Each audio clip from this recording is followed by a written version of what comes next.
తుఫాను వైఖరి చూసి వాతావరణ శాఖ అధికారులు సైతం జుట్టు పీక్కుంటున్నారు. ఎటువైపు వెళ్తుందో ఆ తర్వాత మళ్ళీ ఎటువైపు టర్న్ అవుతుందో తెలియని పరిస్థితి కనిపిస్తుంది. ఒక రకంగా చెప్పాలంటే దిత్వా ది మెంటల్ తుఫాన్ లాగా మారిపోయింది. ఎందుకంటే అప్పటి వరకు ఒక స్పీడ్తో వచ్చి సడన్ గా స్లో అయిపోతుంది, అప్పటి వరకు ఇటువైపు వెళ్తుంది కదా అని చెప్పి వాతావరణ శాఖ అధికారులు అంచనా వేస్తే అది యూటర్న్ తీసుకొని ఇంకేటో వెళ్తుంది. తీరం దాటుతుందని అనుకుంటే తీరం దాటడం లేదు, అలాగని తీరం దాటదు కదా అనుకునే లోపు మళ్ళీ తీరం దాటే అవకాశాలు కనిపిస్తున్నాయి. సో మొత్తం మీద చాలా గందరగోళ పరిస్థితులు కనిపిస్తున్నాయి. And it's a very bad sign for AP people. Andhra Pradesh ప్రజలకి ఇది ఖచ్చితంగా ఒక బ్యాడ్ సైన్. ఇది కేవలం మనం దిత్వా ఏదో వస్తుందిలే పోతుందిలే అనుకోవడానికి అవకాశం లేదు. ఎందుకంటే ఒకటి it's moving very slowly. Second thing, అక్కడక్కడే తిరుగుతున్న నేపథ్యంలో మన తీరానికి పక్కనే ఆనుకొని ఉంది. And one more important thing, తీరం దాటే అవకాశాలు కనిపిస్తున్నాయి. సో ఈ రెండు కూడా చాలా బ్యాడ్ సైన్స్. సో ఆంధ్రప్రదేశ్ ప్రజలు జాగ్రత్తగా ఉండండి. తమిళనాడు మీద కూడా చాలా తీవ్రమైనటువంటి ప్రభావం చూపించబోతోంది దిత్వా. సో అసలు దిత్వా ఇప్పుడు ఎక్కడుంది, ఏ ఏ ప్రాంతాల మీద ఎఫెక్ట్ చూపించబోతుంది? ప్రజెంట్ ఇప్పటికే కడప, ఉమ్మడి నెల్లూరు జిల్లాలపై దిత్వా ఎఫెక్ట్ క్లియర్గా కనిపిస్తోంది. వర్షాలు అక్కడ తీవ్రంగా పడుతున్నాయి. మరోవైపు ప్రకాశం, తిరుపతి, నెల్లూరు జిల్లా వ్యాప్తంగా కూడా కొండపోత వానలు పడుతున్నాయి. లోతట్టు ప్రాంతాలన్నీ అక్కడ జలమయమైనట్లుగా తెలుస్తోంది. సముద్ర తీరం చాలా అల్లకల్లోలంగా ఉంది. అలలు చాలా భారీగా ఎగిసిపడుతున్నాయి. సోమశిల నుంచి పెన్నాకు భారీగా వరద నీరు వస్తున్నట్లుగా కూడా తెలుస్తోంది. ఇప్పటికే ముఖ్యమైనటువంటి ఓడరేవుల్లో ప్రమాద హెచ్చరికలు జారీ చేయడం జరిగింది. సో అసలు దిత్వా ఎటు నుంచి ఎటుపోతుంది, ఏ ఏ ప్రాంతాల మీద కాన్సన్ట్రేట్ అయ్యే అవకాశం ఉంది, how it's turning it's direction, ఇది చాలా ఇంపార్టెంట్ విషయం. ఆ డైరెక్షన్ చేంజ్ చేసుకోవడం వల్ల ఏ ఏ ప్రాంతాల మీద ఎఫెక్ట్ ఉండబోతుంది, I'd like to explain you. Map చూపి ఒక్కసారి మ్యాప్లో చూసి నేను మీకు చెప్పబోతున్నాను ఏ ఏ ప్రాంతాల మీద ఎలాంటి ఎఫెక్ట్ ఉండబోతుంది అనేది. Let's take a look on map. ఒక్కసారి హియర్ యూ కెన్ సీ, ఒకసారి ఇక్కడ మీరు చూడొచ్చు. So this is the direction. Sri Lanka వైపు నుంచి మనకు వచ్చిందన్న విషయం మనకు తెలిసిందే. సో శ్రీలంక మీద చాలా ఇంపాక్ట్ కనిపించింది. ఆ తర్వాత స్లోగా శ్రీలంక వైపు నుంచి పైకి వచ్చింది అన్నారు. ఇక్కడ కొంచెం జస్ట్ కొంచెం డౌన్ చేయండి. సో ఈ పుదుచ్చేరి పరిసర ప్రాంతాల్లో సహజంగా తీరం దాటుతుందని అనుకున్నారు. ఎవరైనా ఏమనుకున్నారు, వాతావరణ శాఖ అధికారులు ఇలా వచ్చేసి ఇలా ఎంటర్ అవుతుందేమో అని చెప్పేసి అనుకున్నారు. తీరా చూస్తే స్లోగా ఇట్ స్టార్ట్. అధికారుల హెచ్చరికలు ఎలా ఉన్నాయి ఈ రోజు రేపటికి రాబోతున్న 2-3 రోజులకు సంబంధించి? తుఫాను చెన్నై సమీపంలో కేంద్రీకృతం అవడంతో ఉమ్మడి నెల్లూరు జిల్లాలో అయితే భారీగా వర్షాలు కురుస్తున్నాయి. రాత్రి నుంచి భారీ నుంచి అతి భారీ వర్షాలు అయితే కురుస్తున్న పరిస్థితి అయితే ఉంది. అదేవిధంగా వాగులు వంకలు కూడా పొల్లిపోతున్నాయి. ఎందుకంటే గత 2 రోజుల నుంచి కురుస్తున్న భారీ వర్షాలకు ఇప్పటికే చెరువులు నిండిపోవడం జరిగింది. సోమశిల జలాశయానికి పైతట్టు నుంచి భారీగా వరద నీరు చేరుతుండడంతో కొంత నీటిని కూడా పెన్నా నదికి వదిలేయడం జరిగింది. అదేవిధంగా ఈ సోమశిల జలాశయం లోతట్టు ప్రాంతాల వాళ్ళ మొత్తం అధికారులు కూడా అప్రమత్తం చేయడం జరిగింది. ఎక్కడ ఎలాంటి అవాంఛనీయ సంఘటనలు, అదేవిధంగా ఆస్తి నష్టము, ప్రాణ నష్టం జరగకుండా అధికారులు అయితే మరింత అప్రమత్తం చేయడం జరిగింది. మంత్రి పొంగూరు నారాయణ, అదేవిధంగా దేవాదాయ శాఖ మంత్రి ఆనం రామనారాయణ రెడ్డి సైతము అధికారులతో ఎప్పటికప్పుడు సమీక్షిస్తూ అక్కడ పరిస్థితులను కూడా తెలుసుకుంటున్నారు. తడ నుంచి ఇటు కావలి వరకు సముద్ర తీర ప్రాంతం ఉంది. సముద్ర తీర ప్రాంతాల్లో పలు చోట్ల భారీగా వర్షం కురియడంతో పాటు ఈదురుగాలులు 80 నుంచి 90 కిలోమీటర్ల వేగంతో ఈదురుగాలులు కూడా వీస్తుండడంతో కొన్ని చోట్ల చెట్లు, అదేవిధంగా పూరి గుడిసెలు మొత్తం నేల కొరగడం జరిగింది. ఆ పట్ట ప్రాంతాల్లో ఉండే సుమారు ఒక 1800 మందిని పునర్వాస కేంద్రాలకు కూడా తరలించడం జరిగింది. అయితే ఎక్కడ ఎలాంటి ఇబ్బందులు కలగకుండా అధికారులు అయితే గట్టి చర్యలు అయితే చేపడుతున్నారు. అయితే ఈ తుఫాను సముద్రం గుండా ఇటు ప్రకాశం జిల్లా, ఆ విధంగా బాపట్ల వైపు నుంచి వెళ్లే అవకాశాలు ఉండడంతో ఇవి ఈరోజు అదేవిధంగా మరో 24 గంటల పాటు హెవీగా వర్షాలు కురిసే అవకాశాలు ఉన్నాయి కూడా అధికారులు అయితే మరింత అప్రమత్తం చేస్తున్నారు. అదేవిధంగా సోమశిల జలాశయానికి ఇప్పటికే 76 టీఎంసీల నీరు వరకు చేరినట్లు అధికారులు చెప్తున్నారు. సోమశిల జలాశయానికి మొత్తం 78 టీఎంసీల నీరు నిలవ ఉంది. అయితే పైతట్టు భారీగా వరద నీరు ప్రవహిస్తుండడంతో కొంత నీరును కూడా వదిలేయడం జరిగింది. అదేవిధంగా ఎన్డీఆర్ఎఫ్ బృందాలు కూడా రంగంలోకి దిగడం జరిగింది. సముద్ర తీర ప్రాంతాల్లో పాటు ఉమ్మడి నెల్లూరు జిల్లాలోని లోతట్టు ప్రాంతాల్లో కూడా వీళ్ళ బృందాలను కూడా ఏర్పాటు చేసి నెల్లూరు జిల్లా కేంద్రంలో ప్రత్యేక బస్సులు కొంతమంది సిబ్బందికి కూడా ఏర్పాటు చేయడం జరిగింది.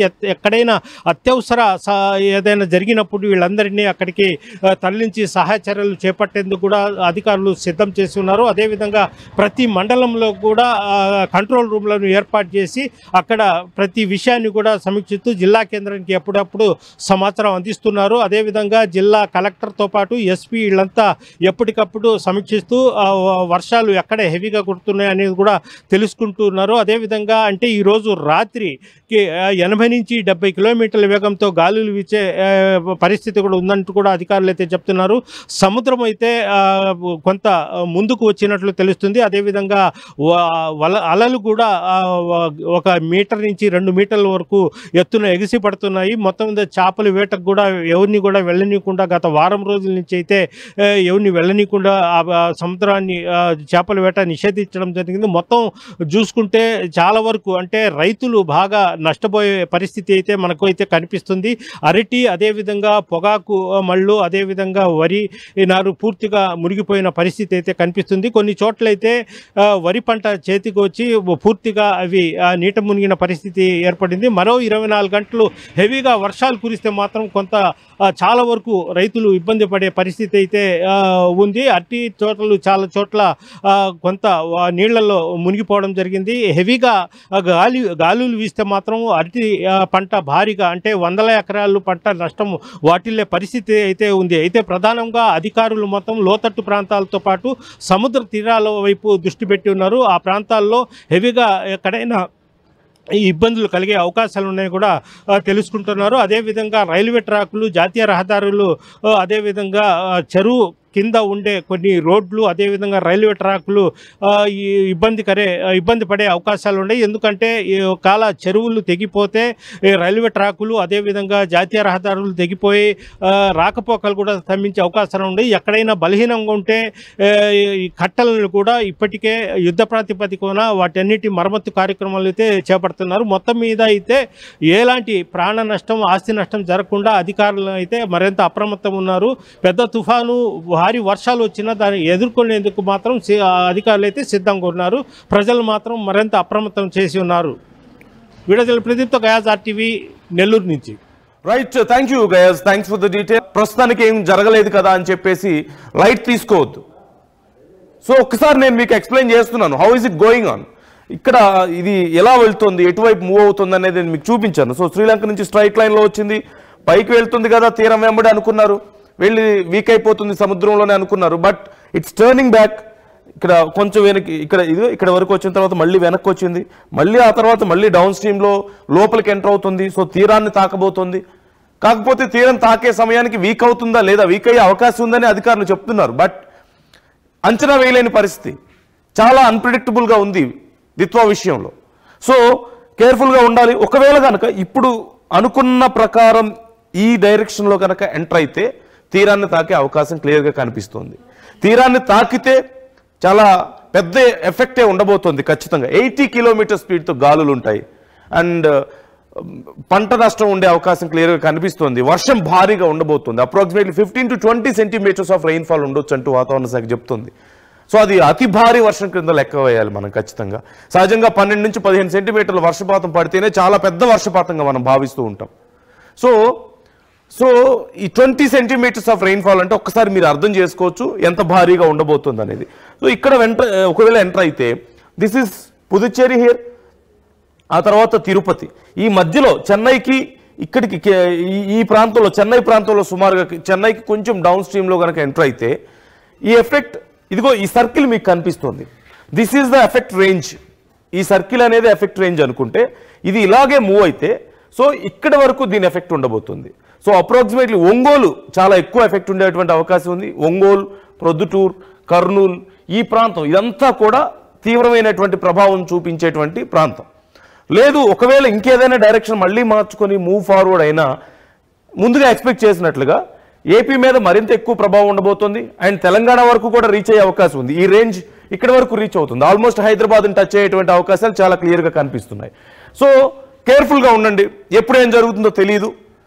వరద ఒకవేళ ఇది గనక అనుకున్న డైరెక్షన్లో మూవ్ అయినా సరే ఆంధ్రప్రదేశ్లో ఈ కింద ఉన్నటువంటి ప్రాంతాల్లో ఎక్కువ ఎఫెక్ట్ ఉంటుంది. ఒంగోలు, కర్నూలు, ఈ ప్రొద్దుటూరు, హిందూపూర్, ఇక్కడ వరకు నెల్లూరు, ఈ ప్రాంతం మనకి రేంజ్ ఇక్కడ వరకు ఉంది, ఇంటెన్సిటీ ఇక్కడ వరకు ఉంది. బట్ ఎఫెక్టివ్ ప్లేసెస్ ఇదంతా కూడా ఎంతో కొంత ఎఫెక్ట్ ఉండేటువంటి ప్లేసెస్ ఖచ్చితంగా. సో అక్కడి వరకు రీచ్ అవుతుంది కాబట్టి ఇక్కడ వరకు రీచ్ అవుతుంది కాబట్టి ఈ ప్రాంతంలో ఎఫెక్ట్ ఎంతవరకు ఉంది, విశాఖపట్నం, ఈ విజయనగరం, కాకినాడ, కోనసీమ, ఈ ప్రాంతాలన్నీ పరిస్థితి ఎలా ఉంది అనేది తెలుసుకుందాం. ఇప్పటికీ కొన్ని ప్రాంతాల్లో వర్షాలు పడుతున్నాయి అంటున్నారు. మరి ఆ ప్రాంతాలకు ఎలాంటి హెచ్చరికలు ఉన్నాయి, ఈ డైరెక్షన్ చేంజెస్కి సంబంధించి మరి అధికారులు ఎలా గెస్ట్ చేస్తున్నారు, అమరావతి వాతావరణ శాఖ వాతావరణ కేంద్రం ఏం చెప్తోంది తెలుసుకుందాం. ప్రకాష్ జాయిన్ అవుతున్నారు మనతో. ప్రకాష్ మరిన్ని డీటెయిల్స్ ఇస్తారు. ఈ పైన ఉన్నటువంటి ఏరియాలో ఆంధ్రప్రదేశ్లో ముఖ్యంగా కోస్తా ప్రాంతంలో లేదంటే ఈ ప్రాంతాల్లో ఎలా ఉంది సిచ్యువేషన్ తెలుసుకుందాం. ప్రకాష్ ఉన్నారు. ప్రకాష్, నైరుతి బంగాళాఖాతంలో ఏర్పడినటువంటి ద్విత్వ తుఫాను ప్రభావం అయితే కొనసాగుతుందని చెప్పాలి. ముఖ్యంగా ఇప్పటికే ఈ యొక్క ఏపీ తీరం వైపు అయితే గంటకు 10 కిలోమీటర్ల వేగంతో దూసుకొచ్చినటువంటి ద్విత్వ తుఫాను ఈ యొక్క ఏదైతే ఈ భారీగా వాయుగుండంగా బలపడే నేపథ్యంలోనే సముద్రం వెంబడి ఈ యొక్క ప్రయాణించి ఏదైతే దక్షిణ కోస్తా మీదుగా పయనించినటువంటి ద్విత్వ తుఫాను అయితే ప్రస్తుతం ఈ యొక్క సముద్రంలోనే బలహీనపడే అవకాశం ఉందని కూడా చెప్పుకొస్తున్నారు. రేపు ఉదయానికల్లా రానున్న 12 గంటల్లో ఈ ద్విత్వ తుఫాను ప్రభావం అంతా కూడా రేపు ఈ సాయంత్రానికి బలహీనపడి అలాగే ఆ తీరం వెంబడే ప్రయాణించి సముద్రంలోనే అది బలహీనపడే అవకాశం ఉందని కూడా చెప్పుకొస్తున్నారు. దీని ప్రభావంతోనే ప్రస్తుతం అయితే చూసుకుంటే ఏదైతే ఉమ్మడి తూర్పుగోదావరి జిల్లా వ్యాప్తంగా కూడా వర్షాలు అయితే కురుస్తున్నాయి. రానున్న మరొక 12 గంటల్లో అలాగే అధిక వర్షపాతాలు కొన్ని ప్రాంతాల్లోని అలాగే మరికొన్ని స్వల్ప వర్షపాతాలు కొన్ని ప్రాంతాల్లో కూడా అలాగే రెడ్ అలాగే ఆరెంజ్తో పాటు అలాగే ముఖ్యంగా కొన్ని ప్రాంతాలలో కూడా అధిక భారీ వర్షాలు అయితే నమోదు చేసినటువంటి పరిస్థితి ఉంది. ఇప్పటికే నెల్లూరుతో పాటు చిత్తూరు, తిరుపతితో మొత్తం భారీ వర్షాలు అయితే నమోదవుతున్న నేపథ్యంలోనే ఇప్పటికే అధికార యంత్రాంగం కూడా అప్రమత్తమయ్యారు. అలాగే కాకినాడ జిల్లాతో పాటు తుని అలాగే మన ప్రధానంగా చూసుకుంటే కాకినాడ జిల్లా, కోనసీమ జిల్లా, తూర్పుగోదావరి జిల్లాతో పాటు ముఖ్యంగా అన్ని ప్రాంతాలలో కూడా తక్కువ వర్షపాతం అయితే నమోదవుతున్నటువంటి పరిస్థితి ఉంది. ఇప్పుడు ప్రస్తుతం చూసుకుంటే ఈ యొక్క ఉప్పాడ సముద్ర తీరం వెంబడి కూడా తుఫాను ఎక్కడ తుఫాను ఏర్పడినా సరే అలజడి మాత్రం ఇక్కడే ఎక్కువగా ఉంటుంది. ప్రస్తుతం ఈ యొక్క ద్విత్వ తుఫాను మొన్న మోంతా తుఫానుతో తీరం అంతా కూడా కోలుకున్నప్పటికీ దాంతో భారీగా కోతకు గురైనటువంటి ఈ యొక్క ఉప్పాడ సముద్ర తీర ప్రాంతం మరొకసారి ద్విత్వ తుఫాను వస్తున్న నేపథ్యంలో ద్విత్వ తుఫాను తాకిడికి ఇప్పుడిప్పుడే మరీ కోతకు గురవుతున్నటువంటి పరిస్థితి అయితే ప్రధానంగా కనపడి మనం చూడవచ్చు. ఈ యొక్క కాకినాడ ఈ యొక్క ఉప్పాడ సముద్ర తీరం వెంబడినటువంటి ఈ యొక్క ఉప్పాడ వద్ద ఉన్నటువంటి ఇక్కడ ఏదైతే మాయాపట్నం ఈ యొక్క సోరాడపేటకు సంబంధించినటువంటి ఈ మత్స్యకార ఇళ్ళు ఇప్పటికే గత కొన్నాళ్ళ నుంచి కూడా ఈ సముద్రం కోతకు గురవుతుంది. ఈ కోతకు గురవి ఇళ్ళన్నీ కూడా పూర్తిగా నేలమట్టం ఇందులో సముద్రంలో కలిసిపోతున్నటువంటి పరిస్థితి ఉంది. పూర్తిగా ఈ యొక్క సముద్ర తీరం కూడా కోతకు గురైనటువంటి దృశ్యాలు కూడా చూడవచ్చు. అలాగే ఇల్లు గుళ్ళు ఇవన్నీ కూడా ఈ ప్రాంతాలన్నీ కూడా ఇప్పటికే కిలోమీటర్ల మీదకి మొత్తం అంతా కూడా కొట్టుకుపోయినటువంటి పరిస్థితి అయితే ప్రధానంగా పడుతుంది. ఈ యొక్క ప్రాంతంలో ఉన్నటువంటి ప్రాంతం ప్రతిసారి కూడా ఏ తుఫాను వచ్చినా సరే ఎంతో కాస్త సముద్రం కోతకు గురి చేస్తూ ఉంటుంది. ఇప్పుడు ద్విత్వ తుఫాను పంచుకొచ్చిన నేపథ్యంలోనే నెల రోజుల వ్యవధిలోనే మోంతా తుఫాను పోయింది అనే అనుకున్న నేపథ్యంలోనే నెల రోజుల తర్వాత మరొక తుఫాను వచ్చి ఈ విధంగా ద్విత్వ తుఫాను అంటే నెల రోజుల వ్యవధిలోనే రెండు తుఫాన్లు అయితే వచ్చాయి. ఒక తుఫాను దాని అంత ప్రభావం లేకపోయినప్పటికీ ప్రస్తుతం వచ్చినటువంటి మోంతా తుఫాను తర్వాత ఈ యొక్క ప్రాంతంలో ఎక్కువ అలజడి చూపిస్తున్నటువంటి తుఫాను ద్విత్వ తుఫాను కూడా చెప్పవచ్చు. ఏదైతే చెన్నైకి సమీపంలోనే ప్రయాణిస్తున్నటువంటి ద్విత్వ తుఫాను ఉత్తర వాయువ్య దిశగా కదులుతూ ఈ యొక్క కోస్తా తీరం వెంబడి కోస్తా తీరం మధ్య తీరం తాకే అవకాశం ఉంది. ఆ తీరం తాకి ఆ తీరం దాటే అవకాశం లేదని కూడా ఇప్పటికే వాతావరణ శాఖ చెప్పుకొచ్చింది. అలాగే తీరం వెంబడే ప్రయాణిస్తూ అది అటువైపు ఉత్తర వాయువుగా దిశగా కదులుతూ వచ్చే అవకాశం అయితే క్లియర్గా కనపడుతుంది చెప్పుకొస్తున్నారు. ఈ నేపథ్యంలోనే రేపు ఉదయానికల్లా ఈ యొక్క తుఫాను ప్రభావం అయితే క్లియర్గా ఈ యొక్క ప్రాంతంలోనే తీరం వెంబడి ప్రయాణించే అవకాశం ఉంది. మనం చూడొచ్చు ఈ యొక్క ప్రాంతం పూర్తిగా ఏ విధంగా కొట్టుకుని పోతుందో మనం చూస్తున్నటువంటి సముద్రం కోత నేలంతా కూడా ఏ విధంగా కోతకు గురైనటువంటి చిన్న మట్టి దిబ్బను కూడా చూస్తున్నాం. ఈ స్థాయిలో ఉన్నటువంటి సముద్రం మొత్తం భూమి అంతా కూడా కొంచెం కూడా కోతకు గురవుతున్నటువంటి పరిస్థితి అయితే కనపడుతుంది. కోతకు గురవి అలాగే ఇల్లు కూడా పూర్తిగా సిమెంట్ రోడ్లతో పాటు చెట్లు పుట్టలు మొత్తం అన్నీ కూడా ఈ విధంగా మొత్తం ఈ సముద్రంలో కోతకు గురవి ఈ యొక్క ఉప్పాడును అయితే మొత్తం కొంచెం కూడా ప్రతి సంవత్సరం ప్రతి నెల కూడా ఏదైతే అయితే ఈ అక్టోబర్ నవంబర్లో వచ్చినటువంటి తుఫానుల తాకిడితో పాటు ప్రతి నెల కూడా ఆటుపోటులు ఏదైతే సముద్రం ఆటుపోటులు వస్తాయో ఆటుపోటులకు కూడా పూర్తిగా కోత గురవుతున్నటువంటి పరిస్థితి అయితే కనబడుతుందని చెప్పాలి. అలాగే మోంతా తుఫాను నుంచి కోలుకున్నటువంటి ఈ తీర ప్రాంత వాసులు ఇప్పుడే మరొక ద్వేత్వా తుఫాను తాకిడికి ఈ భయాందోళన గురవుతున్నటువంటి పరిస్థితి ఉంది. ప్రస్తుతం ఈ తుఫాను వర్షాలు అంటే అధిక వర్షపాతాలు నమోదవుతున్న నేపథ్యంలో పక్కన రైతాంగం అప్రమత్తం అయ్యారు. మరో పక్కన మత్స్యకారులు సముద్ర తీరం వెంబడి ఉన్న మత్స్యకారులు ఎవరు కూడా వేటకి వెళ్ళవద్దని కూడా అధికారులు అయితే జారీ చేస్తారు. ప్రస్తుతం ఇక్కడ ఉన్నటువంటి స్థానికులు ఉన్నారు, మాట్లాడే ప్రయత్నం చేద్దాం. చెప్పండి, ఈ తుఫాను అంటే మొన్న మోంతా తుఫాను వచ్చి ఇదంతా కూడా కోత గురైంది. ఇప్పుడు వచ్చి ఈ యొక్క తుఫానుతో ఈ ఇవాళ సముద్ర అలలు ఏ విధంగా ఉన్నాయండి? చాలా కష్టంగా ఉందండి, చాలా కష్టంగా ఉన్నాయండి. అంటే సముద్రం ముందుకు వచ్చేస్తుందండి. ముందుకు వచ్చేస్తుంటే ఉన్న ఇల్లు కొట్టిపోతున్నాయి. చాలా నష్టం అయిపోతున్నాం. మా మత్స్యకారులు చాలా నష్టం అయిపోతున్నాం. అంటే దేనివల్ల నష్టం అయిపోతున్నాం అంటే మీకు అందరికీ తెలుసు, ఈ సముద్రం వల్ల ఈ ముంతా తుఫాను మొన్న ఒక 20 రోజుల కింద వచ్చిందండి. 20 రోజుల కింద వచ్చిన మరి వెంటనే మరి రెండో తుఫాను కింద మొదలైందండి. కొద్దిగా ధైర్యంగా ఉన్నాం, ముంతా తుఫాను పోయింది అని సంతోషంగా ఉన్నాం. మరి వెంటనే ఇలాగ గాలి రావడం, వర్షం రావడం, ఇలాగ తుఫాను సముద్రం ముందుకు రావడం ఇలా జరుగుతుందండి. ఉన్న ఇల్లు కట్టన కొట్టిపోతున్నాయండి. ఇప్పుడు మనం తెలుగుదేశం గెలిపించామండి, మనం పవన్ కళ్యాణ్ గెలిపించాం, రాయలు కూడా వేస్తున్నాను అవి వేస్తామని ఒక ధైర్యంతో ఉన్నాం. కానీ ఇప్పుడు వారికి అది జరగలేదండి. ఇప్పుడు ఇక్కడున్న ఇల్లు కష్టన స్థలాలు పెట్టుకున్నామండి, అవి కట్ట ఇంకా జరగలేదండి. దేవుడి దేవల అది జరిగితే పవన్ కళ్యాణ్కి చాలా రుణపడి ఉంటామని. ఇప్పుడు అంటే రేపు కూడా వర్షాలు ఎక్కువ ఉంటాయన్నారు. ఈ 2 రోజులు బట్టి ఎంతవరకు వస్తుందండి? చాలా పోయండి. ఈ ఇల్లు మొత్తానికి ఉండేదండి, ఇప్పుడు మొత్తం నేను ఉండేదండి. ఇక ఈ ఇల్లు ఉండేది, ఆ ఇల్లు ఉండేది, ఇక్కడ ఇల్లు ఉండేదండి. 2 ఇల్లు ఉండి మా ఉదయం చూస్తే మొత్తానికి గోరజాని పడిపోయిందండి. నువ్వు ఈ వరకు ఉండేది గోరజాని పడిపోయిందండి అని. మరి మాపులు సాయంకాలకి ఏం జరుగుతుందో మాకు తెలియదండి. ఎందుకంటే ఈ సముద్రం వచ్చి తిని ముందు అంటే ఇల్లు పోతాయి కదండి. చూడండి ఎంతవరకు వచ్చిందో, అదిగో అక్కడ చూడండి ఎంతవరకు వచ్చిందో. ముందుకు వచ్చేస్తుందండి. మా మత్స్యకారులు ఎక్కడ బతకగలమండి? తీరా చూస్తే ఇప్పుడు గవర్నమెంట్ ఏమైనా ఇస్తారా అనుకుంటే మాకు ఏది అందుబాటు. ఇప్పుడు ఈ ద్వేత్వా తుఫాను అంటే మనకి ఇక్కడ అంత ప్రభావం ఉండదు అంటున్నారు, కానీ ఇక్కడ చూస్తే ఎక్కువ వర్షం పడుతుంది, అలల ఉధృతి కూడా ఎక్కువగా ఉంది. మరి ఇక్కడ ఏం మత్స్యకారులు వేటకి వెళ్ళారా మీరు? లేదండి, లేదు. వేటకి మాత్రం వెళ్ళామండి. మొత్తం 4 ఏటలు 3 ఏటలు కానీ 2 రోజులు 3 రోజులు వెళ్ళామండి. వెళ్ళి అప్పుడు పెట్టి వెళ్ళలేదండి. ఎందుకంటే మా ఉన్నానికి ఇక్కడ ఇంట్లో సామాన్లు ఇంట్లో కొద్ది దూరంగా పెట్టుకోవాలి కదా అని అనిపిస్తుందండి. అంటే ఈతల పాక ఎప్పుడు పడిపోయిందా? కనపడి పాక నిన్నేనండి మాపులు పడిపోయిందండి. అంటే ఇప్పుడు వాళ్ళ ఇంట్లో ఉన్న వాళ్ళు పాకలు ఉన్న వాళ్ళ జట్టు కాకపోతే పిల్లలు తీసుకొని అర్జెంటుగా అక్కడ హాస్టల్ ఉంటే హాస్టల్ వరకు వెళ్ళిపోయాలండి. ఒక అద్దెకు ఉందామని వెళ్ళిపోయాలండి. చాలా నష్టం అయిపోయాలండి. చెప్పండి, ఇంకా ఇక్కడ ఉన్నటువంటి ఇంకా ఏ ఇల్లు కూడా వస్తుంది రాత్రి? ఇవాళ ప్రత్యేకంగానే ఆ మాయ పెట్టానండి 4 ఇల్లు పడిపోయింది. ఈ చివరేమో ఇక్కడ ఇల్లు పడిపోయింది, నైట్ టైం ఇక్కడ ఇది పడిపోయిందండి. ఇది పడిపోయింది. అయితే ఇక్కడ చాలా తుఫాన్లు వస్తానే ఉన్నాయి, జరుగుతూ ఉన్నాయి. మొన్న కూడా తుఫాన్ వచ్చిందండి. అయితే ఒక గొట్టు అన్నది పడితే మనకు ఒక లెవెల్లో పండండి. గొట్టు వేస్తానన్నారు పవన్ కళ్యాణ్ గారు. ఆయన హామీ ఇచ్చారు, వేస్తాను మీరు తొందర పడకండి అన్నారు. అది ఎప్పుడు జరుగుతుందో మాకు తెలియదు, కానీ అది పడితే కొద్దిగా మాకు ధైర్యం వస్తుందండి. ఏంటంటే చాలా కొంపలు పోయాయండి.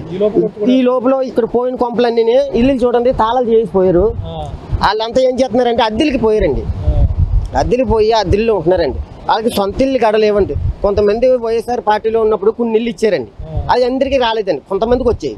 ఇప్పుడు తెలుగుదేశం పార్టీలో పవన్ కళ్యాణ్ మన నియోజకవర్గంలో ఉన్నాడు కాబట్టి ఇక్కడ వర్షం ఏముండదు, పెద్ద ప్రభావం ఉండదు అంటారు. కానీ ఇప్పుడు గాలిలో వేస్తున్నాయి, అలాగే వర్షం లేకపోవడం ఏమి లేదండి. ఆల్రెడీ 2వ నెంబర్ చెప్పారండి. ఇక్కడ ఆల్రెడీ ఈ నైట్ కల చాలా విపరీతంగా వచ్చేలా ఉంది, చాలా ప్రమాదకరంగా ఉండేలా ఉంది. ఇల్లు ఇవాళ నైట్ ఖాళీ చేస్తారండి, మొత్తం ఖాళీ చేస్తారు. ఆల్రెడీ కనిపిస్తుంది కదండి, ఇదిగో కొట్టిపోతుంది. ఎవరు వచ్చి చెప్పలేదండి మాకు. ఆల్రెడీ నిర్ణయం తీసుకున్నాం. ఉదయాన్ని చూడబడి 2 ఇల్లు పడిపోయి ఈ నైట్ టైం మళ్ళీ ఇక ఈ ఇల్లు కాడ పడిపోతాయండి. ఇది పడిపోద్ది, అది కాడ పడిపోద్దండి. మొత్తం అది కనిపించదండి. దాని పక్కన 2 ఇల్లు ఉన్నాయి, అవి కాడ కనిపించవండి. ఇంకా కనిపించండి, తెలిసిపోతుంది. ఒకటి కొట్టుకుంటూనే పోతుంది. అయితే దీనికి అధికారులు కొద్దిగా దీని చర్యలు తీసుకొని ఇలా ఉప్పాడ గ్రామానికి ఇలా జరుగుతుందని అతను పవన్ కళ్యాణ్ గారు దీని మీద శ్రద్ధ పెట్టి ఆ గొట్టు పడితే చాలండి మాకు, అదే మాకు సంతోషం అండి. అంతేగాని వేరే మేము ఏది ఆశించట్లేదండి. ఇల్లు పోయిన వాళ్ళకి ఇల్లు కావాలండి, తుఫాను కాపాడాలండి. ఓకే అండి. ఇది ఆ పరిస్థితి ప్రస్తుతం చూస్తుంటే ఈ తుఫాను తాకిడికి అయితే కొద్దిగా సముద్రం చొచ్చుకొచ్చి ఈ యొక్క తీరం అనేది కోసేస్తుంది. కనపడినటువంటి ఇల్లు ఇప్పుడు మనం అన్ని కూడా ప్రస్తుతం మనం ఇప్పుడు చూస్తున్నటువంటి ఒక కొబ్బరి చెట్టు చూస్తున్నాం, కొబ్బరి చెట్టు పక్కన ఇల్లు అయితే చూస్తున్నాం, అలాగే పక్కన అది చూస్తున్నాం. రేపటికైతే ఇవన్నీ కూడా పూర్తిగా కొట్టుకుపోయే అవకాశం అయితే కనపడుతుందని కూడా చెప్పుకోవచ్చు. అలాగే వీళ్ళంతా కూడా చెప్పుకొస్తున్నారు ఈ రోజు ఉదయం మాత్రమే ఇవన్నీ కూడా పడిపోయాయి అని కూడా చెప్పుకొస్తున్నారు. పక్కన ఇది కావచ్చు, మరో పక్కన పాక కావచ్చు, ఇవన్నీ కూడా కొద్దిగా సముద్రం ఈ యొక్క మొన్న మోంతా తుఫాన్ నుంచి కోలుకున్నామనే లోపులోనే ఈ యొక్క ప్రస్తుతం ఈ యొక్క ద్వేత్వా తుఫాను వచ్చి ద్వేత్వా తుఫాను ద్వారా మొత్తం అంతా కూడా ఇప్పటికే మొదలైంది.